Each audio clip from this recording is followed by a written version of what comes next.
Olá pessoal, sejam bem-vindos a mais um Aprendendo com Questões em Ginecologia e Obstetrícia. Para aqueles que ainda não me conhecem, meu nome é Francio Berto, eu sou professor e coordenador de GO aqui do Eu Médico Residente. Hoje o nosso assunto é um assunto muito bacana, a gente vai ver a abordagem dos cânceres ginecológicos e são questões que quando caem na sua prova geram muita dúvida, tá? Porque parece um assunto muito do especialista, muito técnico, quando na verdade são questões muito tranquilas de a gente acertar, desde que a gente tenha o direcionamento correto, tá bom? Então vamos começar falando do principal câncer ginecológico, aquele mais importante, aquele que mais cai em prova, que é o câncer do colo uterino, beleza? Então tenta responder essa questão aí. Então, pessoal, vamos lembrar que o câncer do colo uterino é o sétimo mais comum de forma geral, mas na população feminina ele ocupa aí o quarto lugar, sendo a terceira causa no Brasil, tá? Então, no Brasil, o câncer de colo uterino é ainda mais comum, perdendo apenas para o câncer de mama e para o câncer de colo retal, beleza? Além disso, representa a quarta causa de morte por câncer no Brasil, com uma estimativa aí de 16 mil novos casos por ano e aproximadamente 6.500 mortes anuais secundárias ao câncer de colo, beleza? Pessoal, o câncer de colo é uma das maiores correlações causa-câncer que se tem notícia, tá? Onde mais de 95 a 99% dos casos de câncer estão relacionados à infecção pelo papiloma vírus humanos, o HPV, principalmente os subtipos 16 e 18, que correspondem aí a aproximadamente 70% dos casos. Lembrando que a infecção pelo HPV acontece lá na zona de transformação do epitélio ectocervical, beleza? E a maioria dessas infecções, elas são combatidas, elas são debeladas pelo nosso sistema imunológico. Em alguns casos, vai haver a persistência dessa infecção pelo HPV, e o HPV é um vírus de DNA que incorpora o seu material genético na célula hospedeira, gerando aí clones de células tumorais, e essas células vão se multiplicar, dando origem às lesões precursoras, tá? Os NICs. Grande parte dessas lesões também vai ser resolvida pelo nosso sistema imunológico, mas em alguns casos essas lesões vão romper a membrana basal e se transformar num carcinoma escamoso, beleza? A gente tem que entender que essas pacientes do câncer de colo uterino, elas têm alguns fatores de risco em comum. E muitos desses fatores de risco estão associados ao aumento do risco da aquisição da infecção pelo HPV.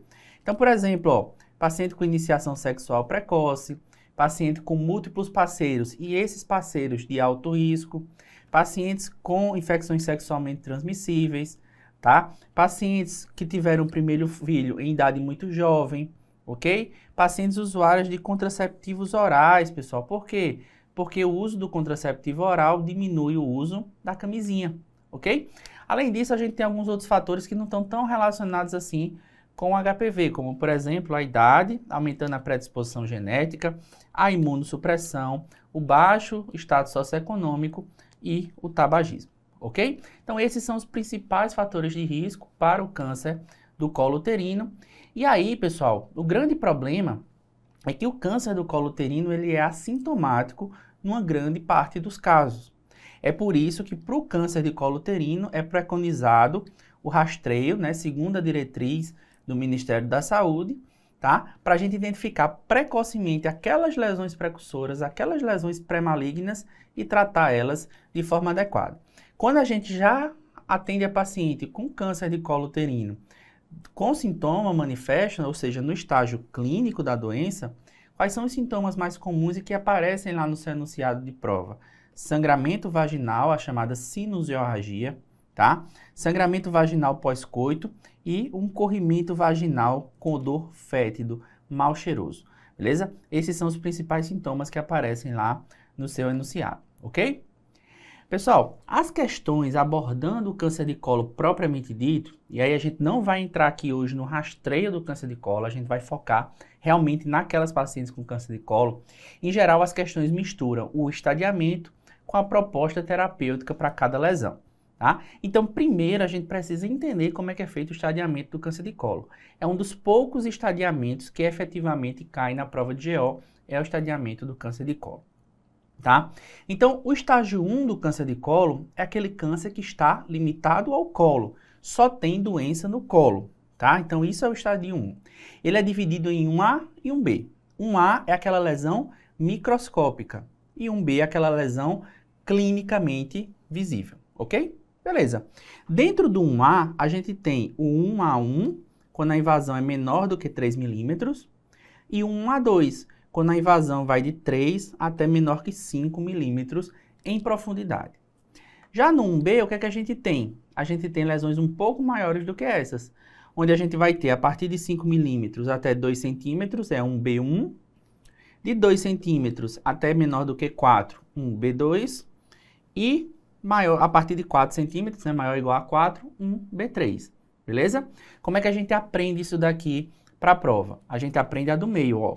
Se a gente souber a do meio, a gente sabe a que está em cima e a gente sabe a que está embaixo, beleza? Então lembra, 1 restrito ao colo, 1A microscópico, 1B estágio clínico, beleza assim? Ok. Pessoal, o estágio 2 é quando a gente tem disseminação loco-regional da doença. E a disseminação do câncer de colo é por contiguidade. Então, ele se dissemina para o que está próximo, tá? Então, no 2A e no 2, de uma forma geral, e no 3, de uma forma geral, a gente tem disseminação por perto ali do colo uterino, ok? 2A, a gente vai lembrar de vagina, tá? Então, no 2A, a gente vai lembrar de vagina, tá? A de vagina, beleza? Então, o 2A é dividido em 2A1 e 2A2. Qual a diferença? O tamanho. O 2A1 menor do que 4 centímetros e o 2A2 4 centímetros ou mais, beleza? O 2B, se o 2A é vagina, cresce para baixo, o 2B cresce para lateral, é o paramétrio, tá? Lembrando que o paramétrio é aquele ligamento, né, que está aqui na lateral do colo e vai do colo até a parede pélvica, beleza? Então, o 2B é aquele câncer que invadiu o paramétrio, cresceu para o paramétrio, mas cresceu só numa parte do paramétrio, ele não pegou o paramétrio inteiro, então é 2B, beleza? Quem é o 3, pessoal? Ficou fácil. Se o 3A era uma parte da vagina, se o 2A, perdão, era uma parte da vagina, o 3A é a vagina até o terço inferior, beleza? E o 3B? Pessoal, o 3B é quando pega o paramétrio completo até chegar na parede pélvica. Isso é o 3B. O detalhe que a gente tem que saber do 3B é que, pelo paramétrio, por esse ligamento, a gente tem a passagem do ureter, ok? Então, quando o câncer invade ali, ele pega o ureter, tá? Isso leva a hidronefrose ou até exclusão renal. Então, se sua questão falar de hidronefrose, rim excluso, saiba que o estadiamento vai pular imediatamente para o 3B, se não houver um estadiamento pior do que esse, tá certo? Pessoal, e o estadiamento 3C? O estadiamento 3C foi incluído na última atualização do estadiamento e refere-se à invasão linfonodal, tá? Então, 3C é linfonodo. 3C1, os linfonodos pélvicos e 3C2, os linfonodos paraórticos, ok? Por último, o estadiamento 4. Pessoal, o estadiamento 4 em qualquer câncer é metástase. 4A, metástases locais. O que é que está próximo do útero? Bexiga e reto, tá? E 4B, metástase à distância. Tá certo assim? Beleza. Pessoal, por que isso é importante? Isso é importante para a gente propor o tratamento. No câncer de colo, o tratamento está diretamente relacionado ao estadiamento. Então, vamos lá, pessoal. O estadiamento mais inicial de todos, 1A1. Ou seja, lesão microscópica restrita ao colo, medindo menos do que 3 milímetros. O tratamento é uma esterectomia simples, a chamada esterectomia do tipo A, a mesma que você faz para doença benigna, por exemplo, miomatose. É a mesma cirurgia, não muda absolutamente nada. Agora, 1A2, tá? Então já cresceu um pouquinho a lesão. Ela vai de 3 milímetros até menor do que 5. Nessa situação, a gente já precisa ampliar a nossa cirurgia, já fazer uma esterectomia radical modificada, a esterectomia do tipo B, que inclui a esterectomia, a retirada do terço superior da vagina e a retirada de parte dos ligamentos e a linfadenectomia pélvica, ok? Então, cirurgia 1A2, só porque passou de 3 milímetros, a cirurgia já cresceu bastante, tá? A gente também vai fazer a esterectomia do tipo B se a gente tiver aquele mesmo estadiamento inicial, só com invasão do espaço linfovascular. Então, você mandou lá aquele fragmento para biópsia antes da cirurgia e veio lá na biópsia que era a lesão tinha 2 milímetros de invasão, mas tinha invasão de vasos linfáticos. Então, isso já piora o prognóstico, então a gente já tem que fazer uma cirurgia mais agressiva, ok? Beleza. Pessoal, o estágio 1B1, o estágio 1B2 e o estágio 2A1, todos eles têm o mesmo tratamento, que é a esterectomia radical, a chamada esterectomia do tipo C ou cirurgia de Wertheim-Meigs. O que é essa cirurgia? Pessoal, aqui eu não tiro só o terço superior da vagina, não. Eu tiro a metade da vagina, eu tiro todos os ligamentos, o máximo que eu conseguir dos ligamentos e faço a linfadenectomia, beleza? Então, essa é a cirurgia radical para o câncer de colo. Se vocês perceberam, a gente pulou aqui, ó, na sequência, a gente pulou o estadio 1B3. Perceberam que a gente deu esse pulo, tá? Ou seja, o 1B3 ele só vai aparecer aqui embaixo, tá? Além disso, percebam outro detalhe, pessoal, ó. O 1B2 e o 2A1 também aparecem aqui. Eles aparecem aqui e também aparecem embaixo. Vamos entender isso, ó. Em relação a 1B2 e o 2A1, os trabalhos mostram que a sobrevida é equivalente. Você fazer uma Wertheim-Meigs ou você fazer radioquimioterapia.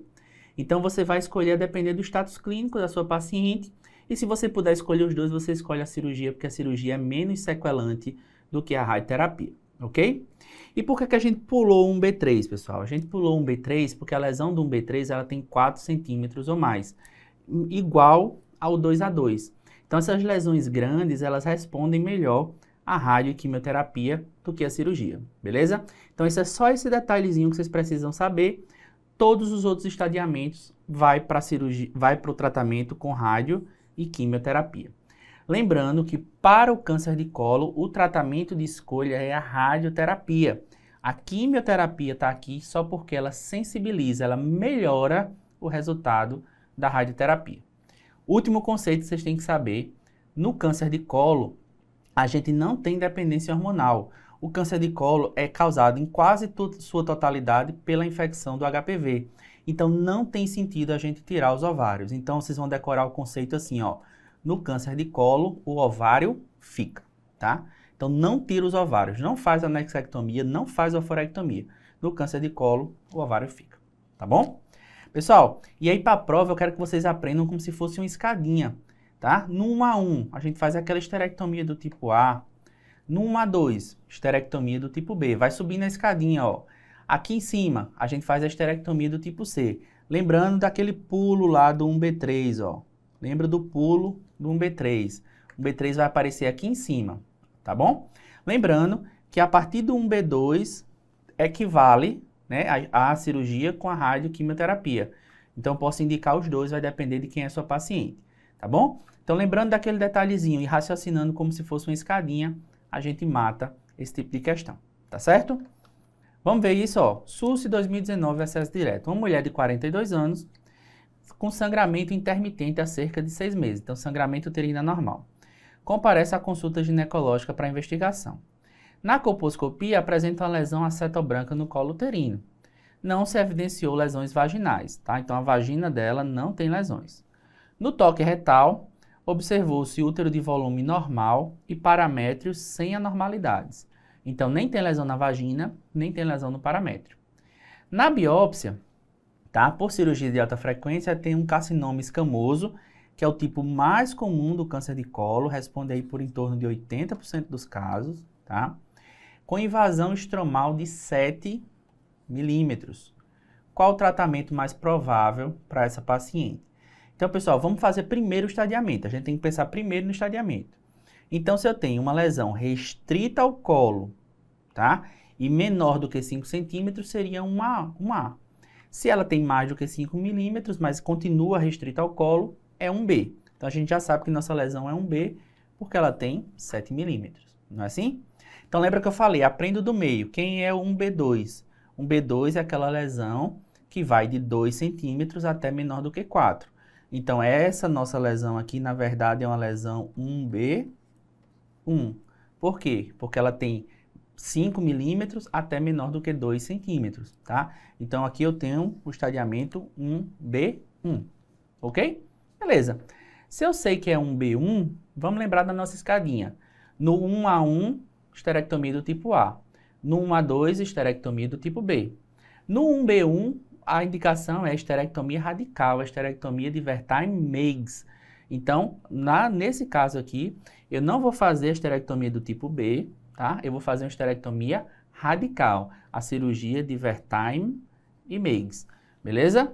Pessoal, no câncer de colo, o ovário fica, então eu não vou fazer a anexectomia. Então, qual é a minha resposta aqui? É a letra A.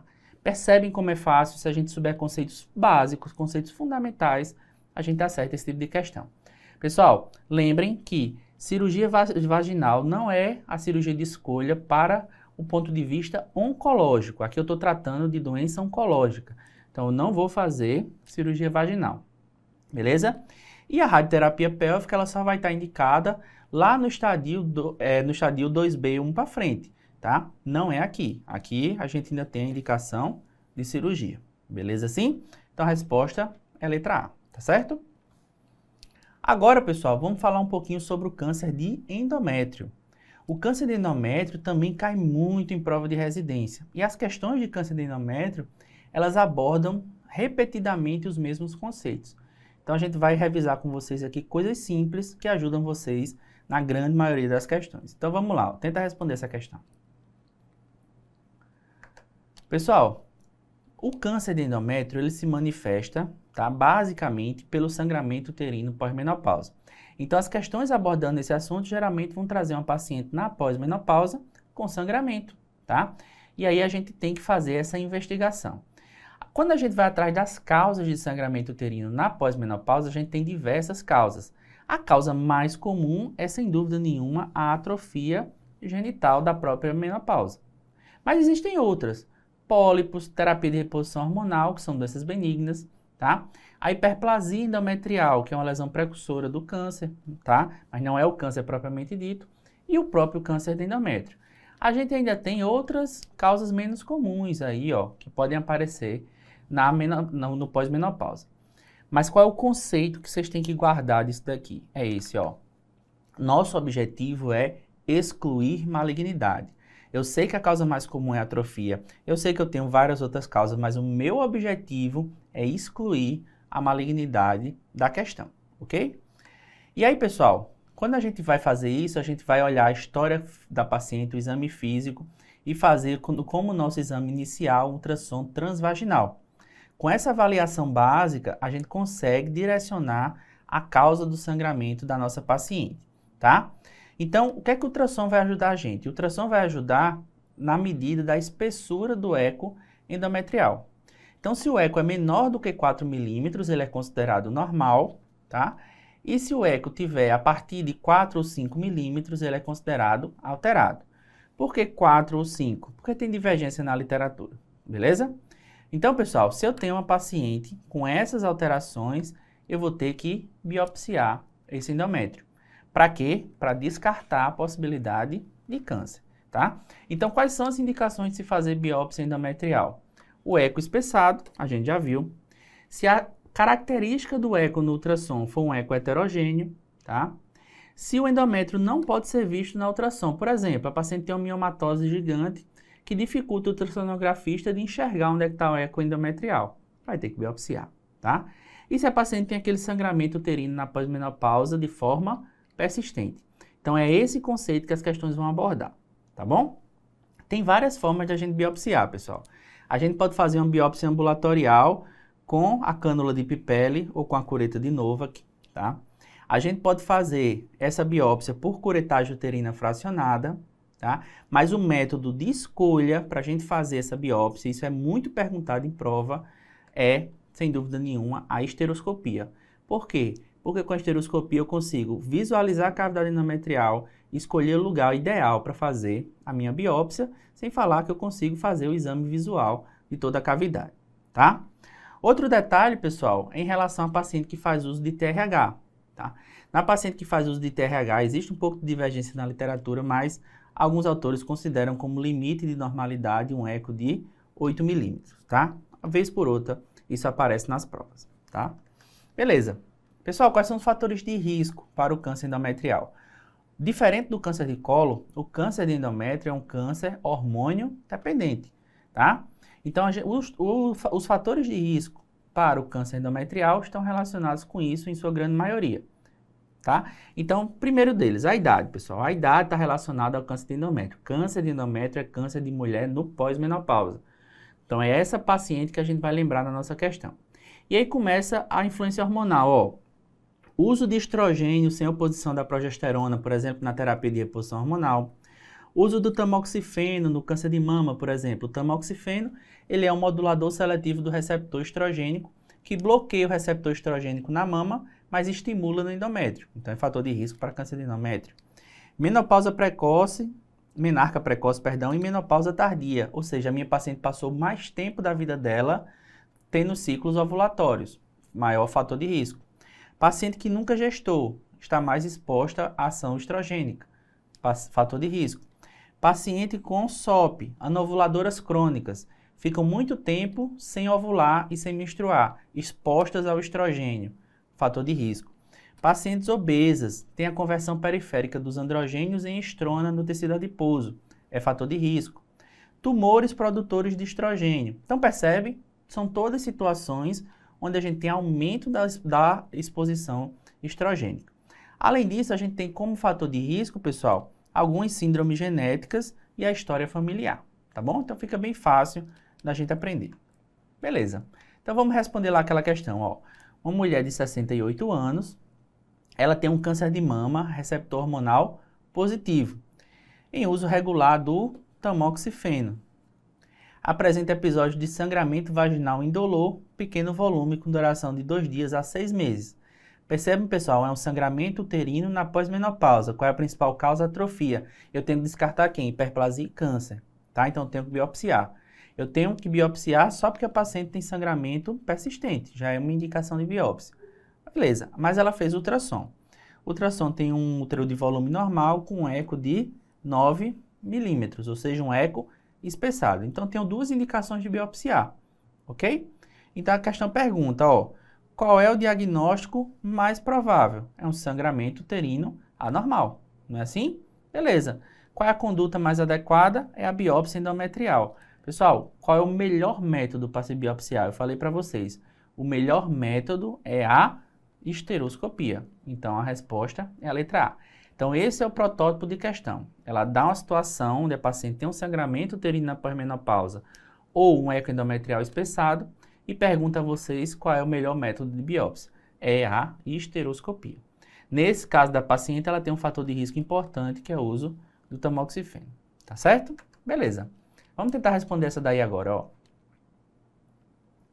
Pessoal, e aí entrando realmente no câncer de endométrio, primeira coisa importante que a gente tem que saber é a diferenciação do tipo 1 e do tipo 2 para o câncer de endométrio, tá? Pessoal, o câncer de endométrio do tipo 1 é aquele que acomete mulheres na pré ou perimenopausa, tá? E está associado à exposição estrogênica, ok? É aquele fenótipo clássico que a gente estava conversando para vocês, tá? Então, é uma paciente que tem obesidade, é uma paciente que nunca gestou, é uma paciente que tem, geralmente, associação com fatores relacionados à síndrome metabólica. Então, a paciente tem diabetes, tem obesidade, tem hipertensão. Nesse tipo de câncer, o tipo mais comum é o tipo endometrioide, tá? E a incidência é de 80%. Então, é o tipo mais comum de câncer de endométrio. Por outro lado, o tipo 2 acomete as mulheres na pós-menopausa mais tardia, mulheres com idade mais avançada, e esse tipo 2 não tem associação aí com câncer, com o estrogênio, com a exposição estrogênica, beleza? A paciente também não tem associação com fatores relacionados à síndrome metabólica, e aqui geralmente são tumores mais agressivos e de outros tipos histológicos que não o endometrioide. E responde aí por 10 a 20% dos casos, tá? Então vocês vão perceber que nos enunciados eles costumam descrever uma paciente que se encaixe nesses subtipos, tá? Beleza, e como é que a gente conduz o câncer de endométrio?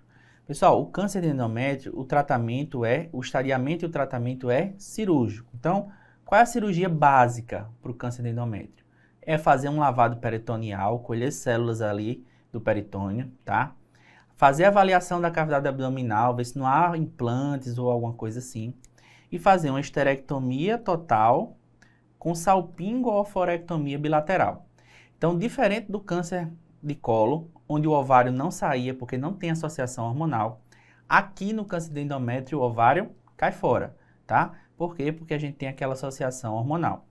A paciente vai fazer linfadenectomia e radioterapia. Então, esse é o tratamento padrão por câncer de endométrio, mas tem algumas exceções. Primeira exceção que a gente precisa saber, ó, se a gente tiver uma tumoração de baixo grau, estadiamento inicial e do subtipo endometrioide, que é o de melhor prognóstico, a gente não precisa fazer a linfadenectomia e nem a radioterapia, tá? O que é o estadio 1A do câncer de endométrio? O estadio 1A do câncer de endométrio é ele acometer só o miométrio e menos de 50% dele. Então, pega menos do que 50% do miométrio, é um A. Se pegar mais do que 50%, é um B. É só esse estadiamento que vocês precisam saber, tá? Vocês precisam saber o que é o estadiamento 1A e só, tá? Beleza. Pessoal, se for um subtipo que acrescenta um risco maior, então o tipo seroso ou o tipo de células claras, a gente vai associar nessa cirurgia básica a omentectomia, tá certo? Se for tipos não endometrioides, tá? Qualquer subtipo não endometrioide, a gente também tem que associar a quimioterapia depois da cirurgia, beleza? Então, essa cirurgia aqui é básica e a gente vai mexendo nela de acordo com a característica e com o tipo histológico da nossa paciente, tá? Pacientes com cânceres avançados, mesmo endometrioide, que é teoricamente de melhor prognóstico, mas se você já pega essa paciente num estadio avançado, ela pode não ser mais candidata à cirurgia, né? Pela agressividade e pela extensão da doença, e aí ela vai para o tratamento hormonal, tá certo? Outro detalhe, pessoal, que às vezes cai em prova é a cirurgia de preservação da fertilidade.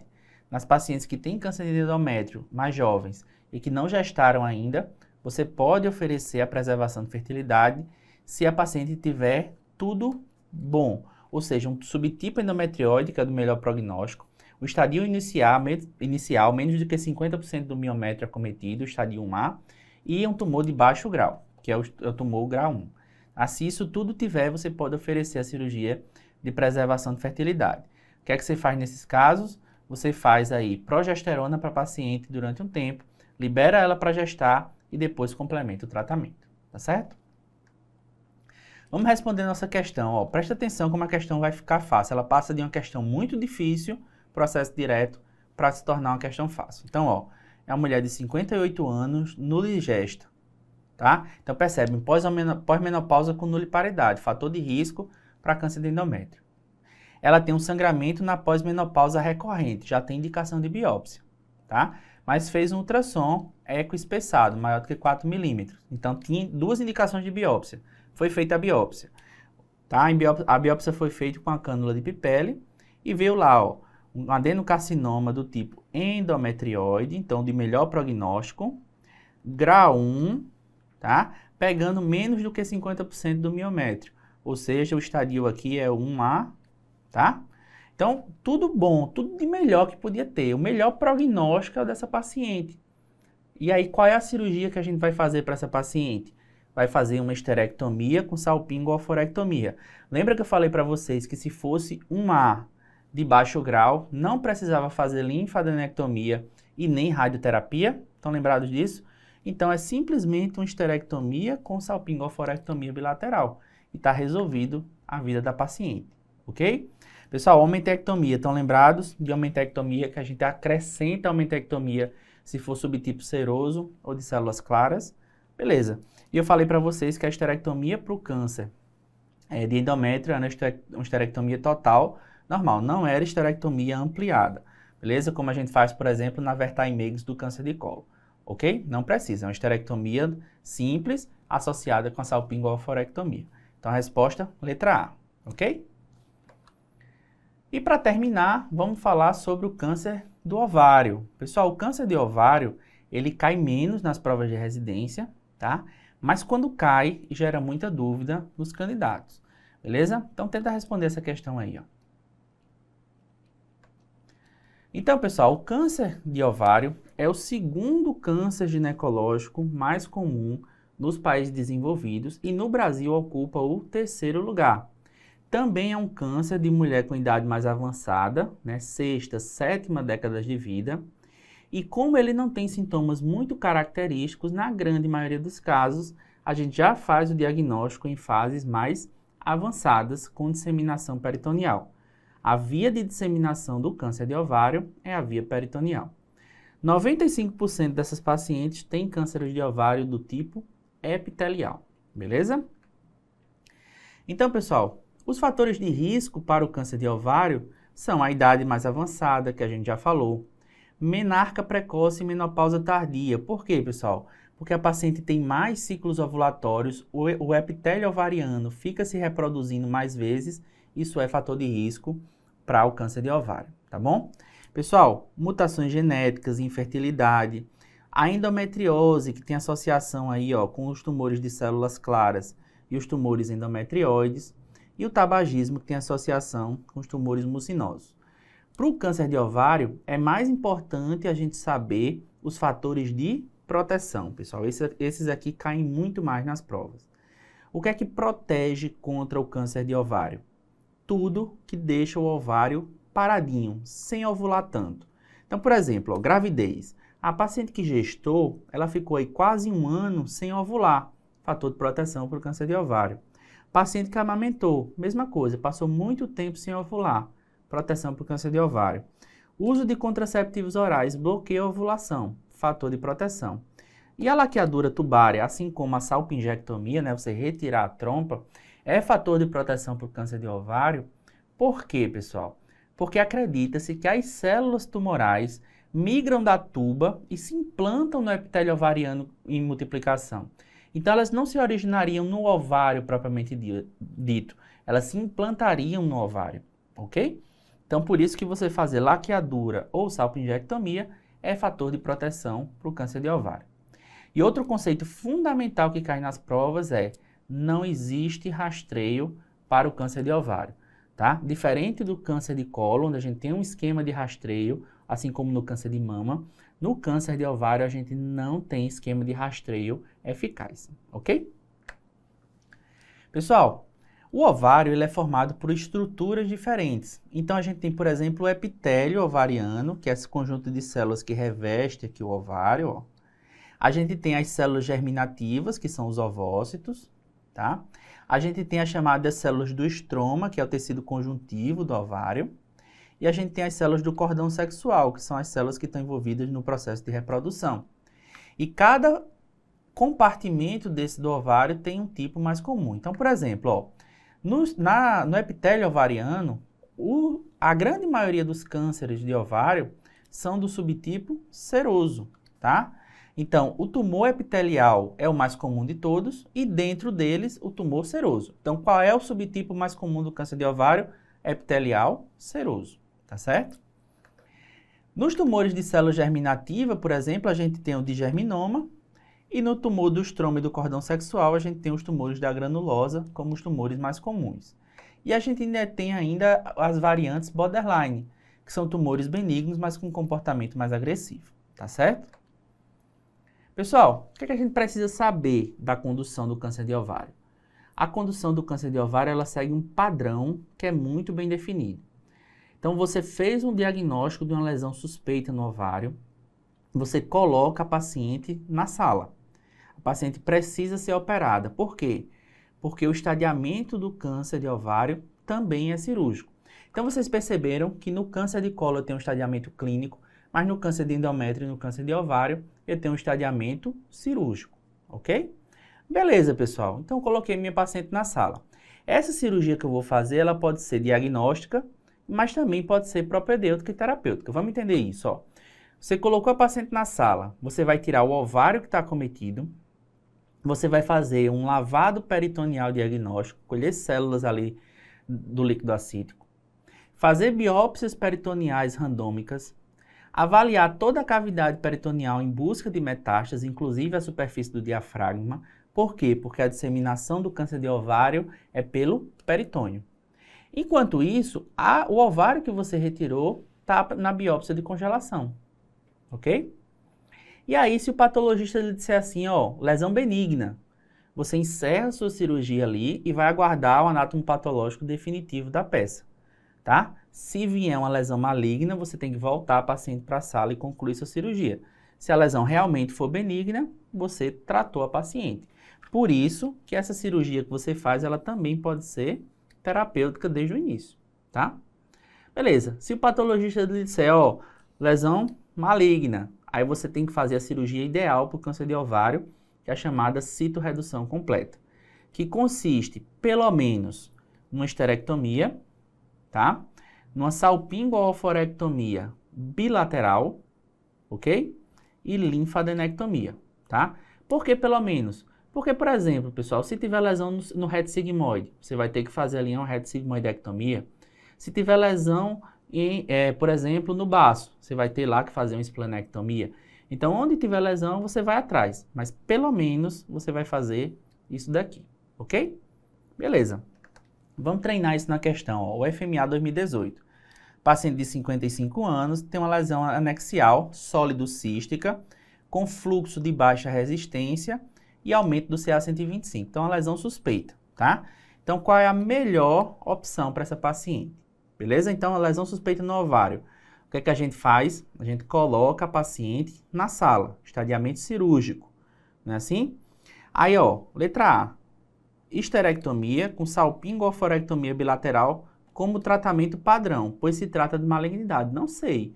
É uma lesão suspeita. Pode ser benigna e pode ser maligna. Então, não é isso aqui que a gente vai fazer.